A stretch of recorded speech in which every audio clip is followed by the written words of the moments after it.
373 shot 4 take 1 action. ফুলে যদি এতই কাঁটা গোলাপটা তুই তুললি কেন?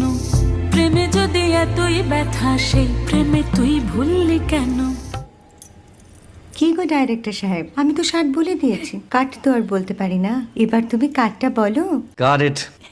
Excellent shot, excellent. ম্যাডাম আপনার সাথে একজন দেখা করতে এসেছে। নমস্কার। নমস্কার। বসুন। আপনার জন্য আমি চেক বইটা নিয়ে এসেছি ম্যাডাম। কি যেন নাম আপনার ডিরেক্টর সাহেব? পিনাকি মুখোটি। মুখুটি বাবু, আমি ভুতুরিয়া বাবুর কাছ থেকে পরে চেক নিয়ে নেব। আচ্ছা। আগে আপনার বাঁধানো বইটা দিন, দেখি, পড়ি, ভাবি। হ্যাঁ, না মানে সেটা এখনো ঠিক তৈরি হয়নি। ও, তাহলে সেটা আগে ঠিক করুন ভাই, তারপর চেক টেক হবে। কিছু যদি মনে না করেন ম্যাডাম, আপনার হাতে, আরে এটা তো কুমারীর চরিত্র, ওই আংটিটা। ওই যে বললাম ভাইটি, আগে আপনার বইটি রেডি করে আনুন। ও হ্যাঁ, আপনি বোধহয় জানেন না যে মায়া কুমারী তার আংটি কখনোই খোলে না। সে কুমারীর পাটেও খোলে না, বেধবার পাটেও খোলে না।